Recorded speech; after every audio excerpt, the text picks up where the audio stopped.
What's up everybody, and welcome back to the channel. And I'm sure like many of you, I have been diving into the Back 4 Blood beta, which launched this weekend. Well, actually started last Thursday already from the 5th and then ran until the 9th, which is basically coming to an end in a couple of hours from now as I'm recording this.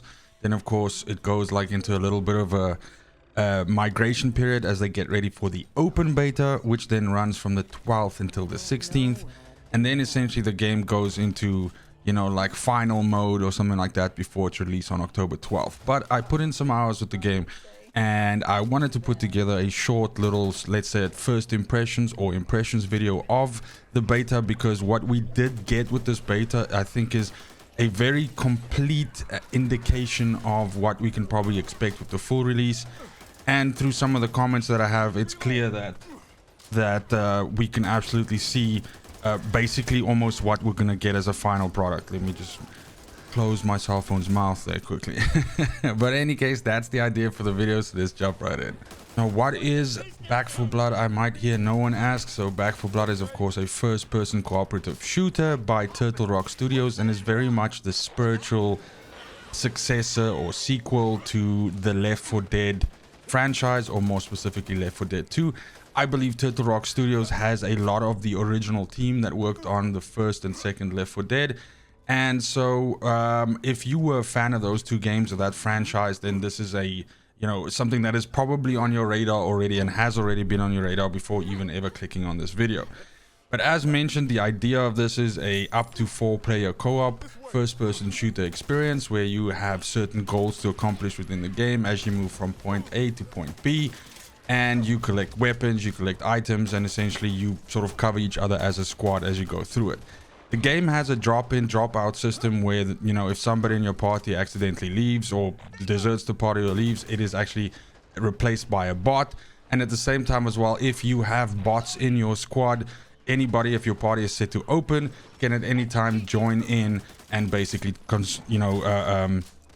assume control of that bot and essentially start playing on from there. And I have to say, with the beta, one of the first pros, one of the first compliments that I can give this is this was very well implemented in the beta. So it was almost seamless to a point where I had in some of the games where I was playing, you had people dropping out and instantly being replaced by other players, and I myself was also able to just jump halfway through Act 1, for instance, and just take over someone else's account.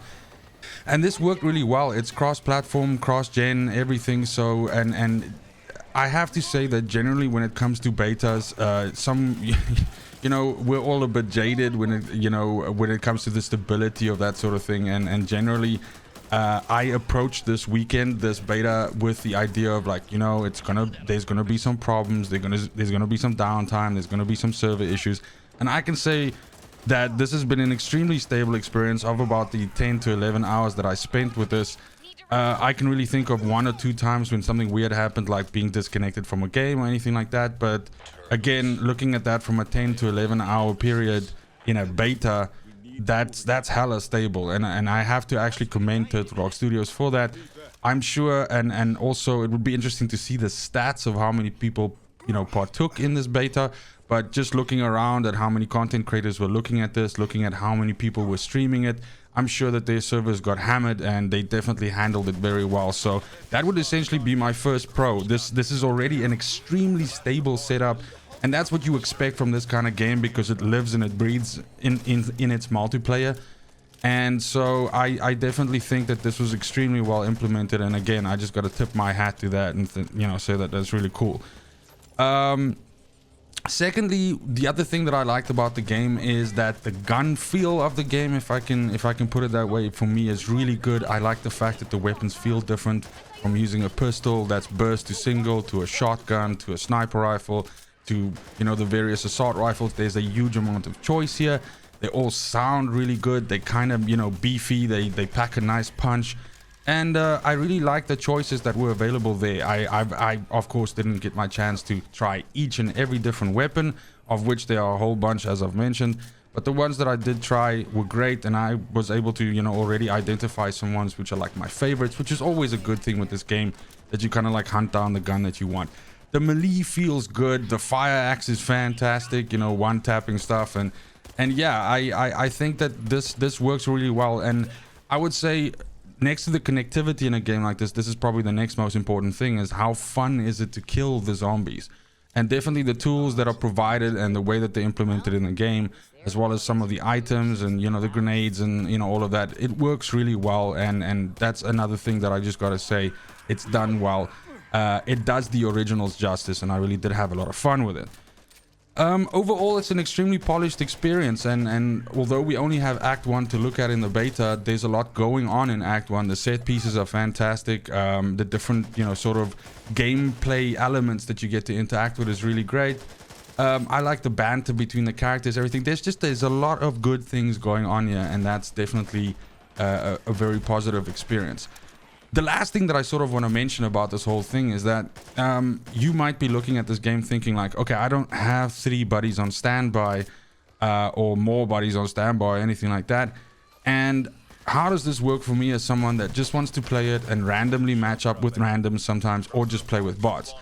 And this is really where the game becomes a little bit like, I wouldn't say divisive, but you know, you have a choice here. And that is that I think personally for me, this game lives when you are playing with people that you're connected to on chat, and you're communicating and you're calling out, you know, objectives, and you're dividing up duties, and you do this, you carry this, you cover our backs and all of that.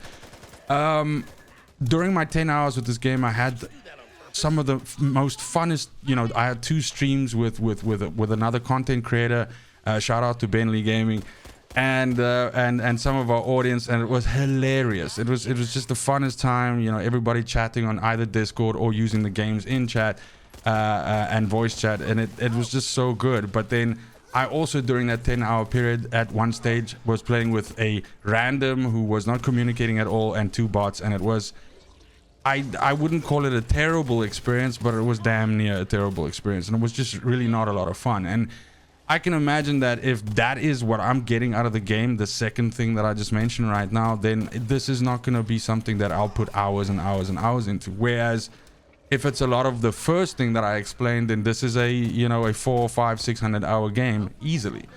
And that's really true of the first Left 4 Dead 1 and 2, well, the first 2 games as well. So everything that I'm saying here, I don't think is anything new for anybody, especially if you're familiar with this genre. This game, it wants you to buddy up with people, and it wants you to communicate, and it wants you to do that. And if you choose to not do those things, if you choose to play this like a solo single player or something like that, even if you're having fun doing that, you're missing out on so much of the game. So that's really the only thing that I could offer up as something for you to consider whether you think you should pick this up or not. Now, before we end off here, I do also unfortunately want to mention some cons, I guess, or some things which I guess, you know, don't really work for me. And that would be the first one. And this was a tough one for me, right? Because I started out originally liking it, and then sort of like came around to changing my mind about it. And that is the attachments in the game. So in the game, of course, your weapons can have different slots for magazines, silencers, barrel attachments, rear attachments, different sights, anything like that. And I can already see that probably one of the most requested features in the game will be an ability for you to actually de-slot attachments from guns and put them onto new guns. And the reason for this is simply that while you are playing through an entire run, so like let's say the entire Act 1, you can have one gun with you all the way from the beginning until the end. And you can just keep slapping on new attachments on it, and attachments have rarities, so you essentially, this gun levels up with you along the way, and you know, you two become inseparable. But now the point is, guns themselves also have rarity levels. So at some point when you start out, you're gonna have like a common, you know, M4. And then let's say halfway through Act 1, you've got a couple of really nice attachments on that M4, maybe even like, you know, some you know, end level attachments or anything like that. And then here spawns like an end level M4. Now there's no way for you to take the attachment that you have on your current lower level M4 gun, transfer those good attachments onto the better version of the M4. And so now you're faced with this sort of decision of sacrificing all those great attachments that you have for the little bit of additional damage that you get on the base version of the new M4, and then essentially starting rebuilding it from there. If there was a way for you to just basically take those 2 guns and just essentially swap the attachments across already, that would be like, that would make me not even talk about this. That would make the attachment system really worth it for me.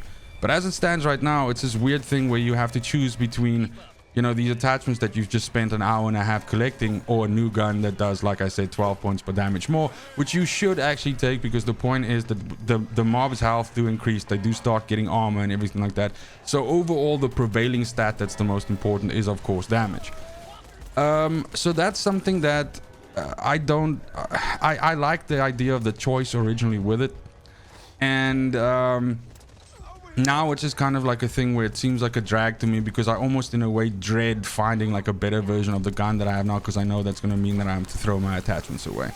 So that's unfortunately something that I don't necessarily like about the game as it is right now. And I don't know how easy it would be for Turtle Rock to potentially pivot into a wave to take attachments off guns, or if that's even something that they want to do. Maybe the idea is that they want you to be faced with this dilemma of sacrificing a gun that's got like a whole bunch of attachments on but does less damage for something else, or maybe even just sacrificing that gun for a completely different gun of a different type, because it just does more damage and they just want you to do that to experience different guns. Who knows? Next, the game of course has PvE and PvP, so there's an entire, you know, subsection of this game where you essentially play as a team of humans versus a team of ridden, team of monsters, team of zombies, whatever you want to call it. And we did spend some time with that as well over the weekend, and I have to say, I first of all walked away from that extremely underwhelmed, and then secondly, it just didn't feel as well developed, as well put together, as well fleshed out, as well polished as the PvE experience. And as it comes usually with games like this, and you know, something where you have a PvP experience which is so drastically different to a PvP, even to the point where the card system which exists in this game, which essentially modifies certain stats on your character, and you randomly pick them from, you know, cards that are presented to you as you end from level to level and that sort of thing. The PvE and the PvP system use completely different sets of cards. So while that is a good, you know, a step in the right direction, because it would be a nightmare to balance, you know, one set of cards that essentially cover both sides, it would be interesting for me to know which one of these two game modes was the original thing, because I'm 100% sure it was the PvE side, because that's of course where Left 4 Dead 1 and 2 comes from. So therefore I just think that the PvE, the PvP rather, I don't know if it's really necessary for me in this game, and I don't know if it's something that I would even spend any time with whatsoever. Especially, like I said, because it was so underwhelming, because I think it's something that people are going to cry for balance on certain things, and they're going to find certain things to be so OP that it's literally the only thing that people use.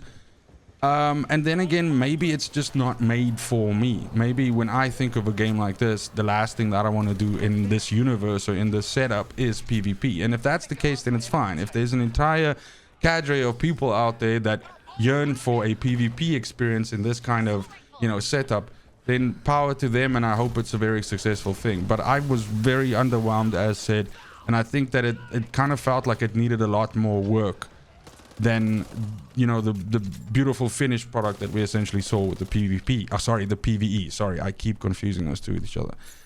And that then just makes me want to say that if I'm at a point where this game is like 6 months down the line or a year down the line after being released, and I'm looking at this and going, I want them to balance PvP so it's more fun, or I want them to release more PvE, because you gotta say, with a small studio like Turtle Rock, again, I'm assuming that they're a smaller studio-ish studio, and depending on how successful the game is, of course, you often face with a decision where the team spends more time working on one side than on the other.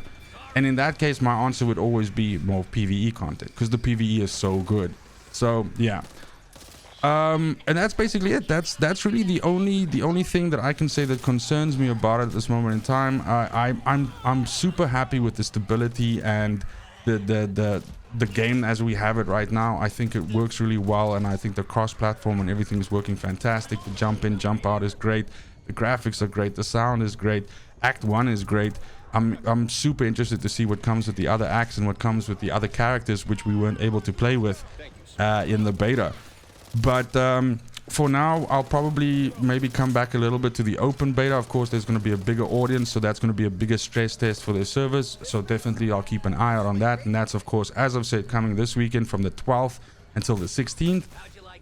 And then it's the big wait until October 12th when it actually comes out. But I gotta say, you know, if by any means this reaches Turtle Rock, it is a fantastic effort on their side, and I had a lot of fun. The 10 hours that I spent with it, I had a lot of fun with my viewers on the stream and my co-content creators. It was just a good old time, and I'm definitely looking forward to more of that.